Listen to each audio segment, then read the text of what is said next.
magkakatabing probinsya, baha eh. Ano ba ang pwede nating gawin? Hindi naman tayo taga Bicol, pero siguro yung mga taga Bicol na lang ang tanungin natin. Ano ba pwedeng gawin ng mga taga Bicol para hindi na maulit ito? Kung meron ba silang pwedeng Siguro gawin? magpetisyon sila, Nelson, sapagkat malawak nga ang naging epekto ng pagbaha. Pag sinabi mong Bicol Region, magsisimula ka sa Sorsogon, Albay, Camarines Sur, Camarines Norte, Catanduanes, Masbate. Bakit 95% ng buong Kabikulan ay napasa ilalim ng tubig? Sa harap ng pangyayari na alam naman natin, nakapaglatag ang ating pamahalaan ng flood control projects.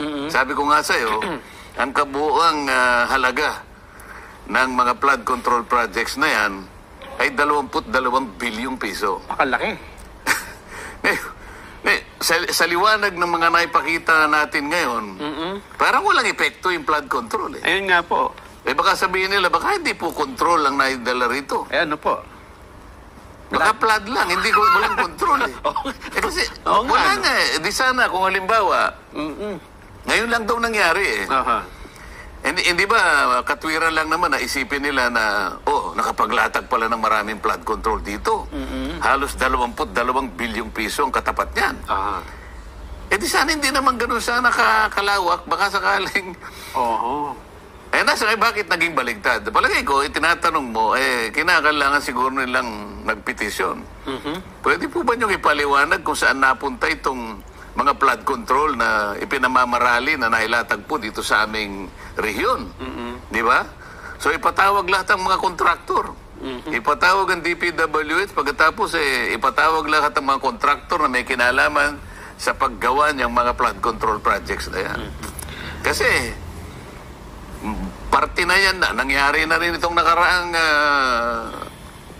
3 months ago. Nakita mo naman na nangyari. 3-4 months ago. Yung kabuong Kamay Nilaan, bumagsak nga yung malakas na ulan.